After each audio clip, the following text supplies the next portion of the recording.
नमस्कार किसान भाइयों, स्वागत है आप सभी का आपके अपने YouTube चैनल मौर्य बीज भंडार पर। किसान भाइयों, आज की वीडियो में हम बात करेंगे आलू में कंद सड़न एवं जड़ गलन रोग के बारे में। इस वीडियो के माध्यम से आलू में कंद सड़न एवं जड़ गलन रोग की संपूर्ण जानकारी आप सभी को बताएंगे।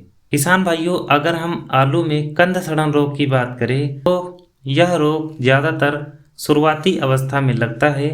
इस रोग में आलू का कंद सड़ने लगता है, जिससे पौधों का जमाव अच्छे से नहीं होता है। किसान भाइयों, इसके पीछे के कारण क्या है और इसका निवारण क्या है, इसके बारे में आपको डिटेल से बताएंगे। किसान भाइयों, अगर हम कंद सड़न रोग के कारण की बात करें तो इसका पहला कारण ये है कि इस बार बरसात थोड़ा सा लेट हुई है, जिसके कारण खेतों से नमी जो है वो नहीं जा पाई है और फंगस का अटैक थोड़ा सा ज़्यादा है, जिससे जड़ गलन एवं कंद सड़न रोग की समस्या जो है वो ज़्यादा देखने को मिल रही है। दूसरे कारण की बात करें तो दूसरा कारण बहुत ही सिंपल है कि जब किसान भाई स्टोर से अपने बीज को लेकर आते हैं तो उन्हें कम से कम 3 से 4 दिनों तक आलू को बाहर रखना चाहिए, जिससे कि स्टोर की गैस से जो आलू आपके घर में आया है उसका माहौल में परिवर्तन हो सके।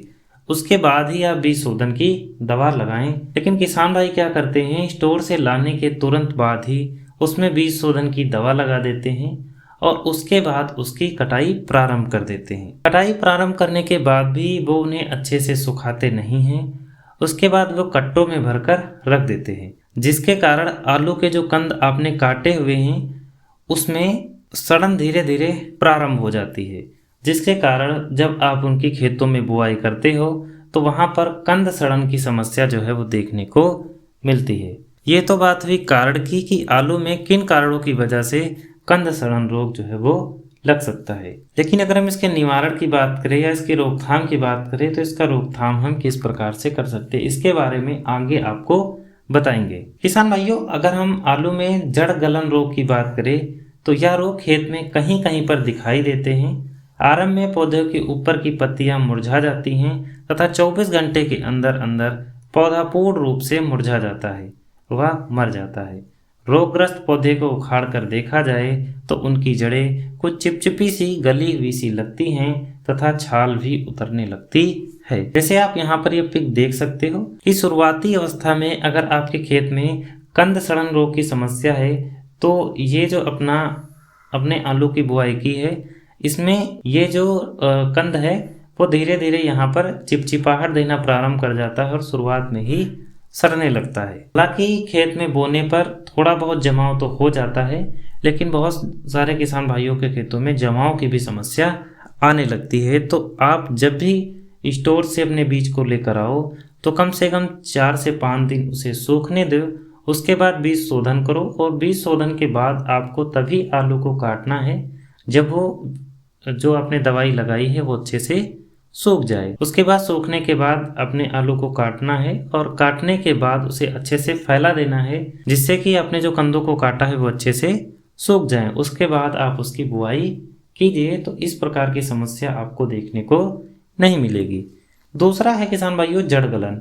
जड़ गलन आप देख सकते हो, ये जो हमने फोटो लिया है ये लगभग यहाँ पर 20 से 25 दिन का फसल जो है वो हो चुकी है। उसके बाद इसमें जड़ गलन की समस्या देखने को मिल रही है। आप यहाँ पे देख सकते हो कि इसकी जो जड़ें हैं वो यहाँ पर काली काली सी हो गई हैं और आप अगर जड़ों को हाथों से इस प्रकार से रगड़ोगे या प्रेस करोगे तो इनके ऊपर की जो खाल है वो उतरने लगती है। इस प्रकार की समस्याएं ज़्यादातर किसान भाइयों के खेतों में देखने को मिलती हैं।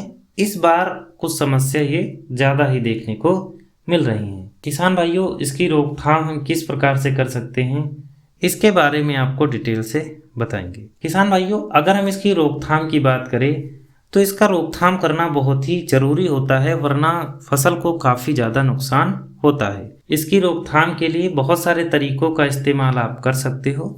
सबसे पहला तरीका यह है बीज शोधन करना। जब आप बीज को बो तो बीज शोधन करके ही आपको बीज को बोना चाहिए। दूसरा है कि बीज शोधन के साथ साथ हमें भूमि का भी शोधन करना चाहिए। भूमि शोधन करने से ये होता है कि जो भूमि में पड़े फंगस हैं वो हमारे कंदों पर ना आए, जिससे कंद में सड़न की समस्या हो। तो इसके लिए सबसे बेस्ट तरीका है ट्राइकोडर्मा स्यूडोमोनास। आपको 2 किलो ट्राइकोडर्मा और 2 किलो स्यूडोमोनास को 50 किलो जैविक में मिलाकर शाम के समय फेंक देना है, यानी 3 बजे के लगभग बाद, और उसके बाद शाम के समय ही आपको जुताई कर देना है, जिससे काफ़ी ज़्यादा मात्रा में इसकी रोकथाम हो जाती है। लेकिन कुछ किसान भाई यूरिया या डीएपी के साथ या एनपीके के साथ अगर खेत में डालना चाहते हैं तो आप बाविस्टिन नाम से जो कार्बेंडाजिम आता है उसका भी इस्तेमाल 1 किलोग्राम पर एकड़ के हिसाब से कर सकते हो। दूसरा, आप थियोफिनेट मिथाइल 1 किलोग्राम पर एकड़ के हिसाब से इसका भी इस्तेमाल आप कर सकते हो। अगर आपने इन तरीकों का इस्तेमाल नहीं किया है तो अगर यह बीमारी आपके प्रेजेंट टाइम में खेत में है तो इसकी रोकथाम के लिए सबसे जो बेस्ट तरीका वो है पानी लगाने के समय।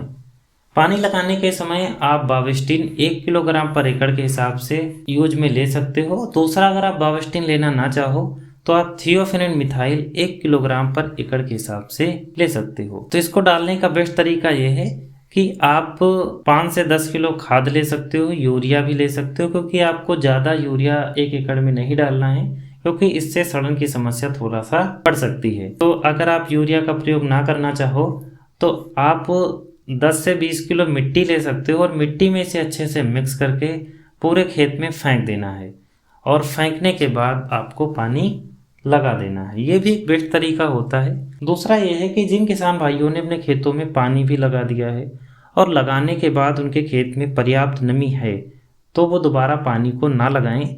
आप स्प्रे के माध्यम से भी काम चला सकते हैं। स्प्रे के माध्यम से आप एजॉक्सीस्ट्रोबिन का इस्तेमाल कर सकते हो, जो आपको मार्केट में मीराडोर है या और भी बहुत सारी कंपनियों की आप ले सकते हो। 100 ml पर एकड़ के हिसाब से आप इसका इस्तेमाल कर सकते हो। आप चाहो तो इसके साथ किसी कॉन्टेक्ट फंजीसाइड का भी इस्तेमाल कर सकते हो। दूसरा है किसान भाइयों झेलोरा ये वासप कंपनी का आता है और इसके अंदर जो टेक्निकल देखने को मिलता है वो है थियोफिनेट मिथाइल और पायराक्लोस्ट्राबिन। 200 ml पर एकड़ के हिसाब से आप इसका इस्तेमाल भी कर सकते हो। तीसरा जो तरीका है किसान भाइयों वो भी बेहतर है। मैंकोजेब आपको लेना है 1 किलोग्राम पर एकड़ के हिसाब से। ये आपको मार्केट में डायथेन M45, यूथेन M45 या आपको इंडोफिल M45 के नाम से मिल जाती है।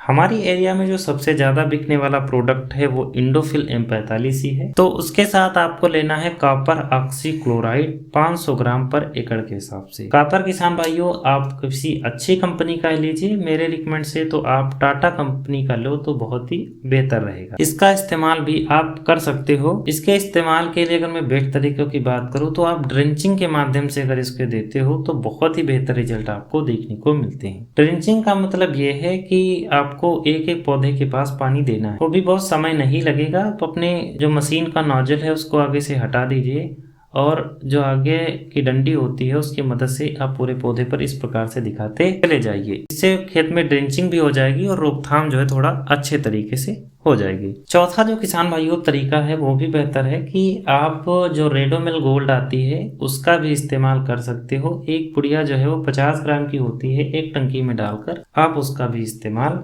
कर सकते हो। इसके अलावा और भी मार्केट में बहुत सारी दवाइयाँ आती हैं, जैसे सिंजेंटा कंपनी की एमिस्टार टॉप है, आप उसका भी इस्तेमाल अपनी फसलों में कर सकते हो। मैं अपनी शॉप पर जिन दवाइयों का यूज करवाता हूँ किसान भाइयों का, वो लगभग यही दवाइयाँ हैं और किसानों को बेहतर रिजल्ट मिलता है। किसान भाइयों, अगर इस वीडियो के माध्यम से आपको थोड़ा बहुत भी जानकारी मिली हो तो आप हमारे चैनल को सब्सक्राइब कर सकते हैं और हो सके तो लाइक, कमेंट, शेयर भी जरूर करें।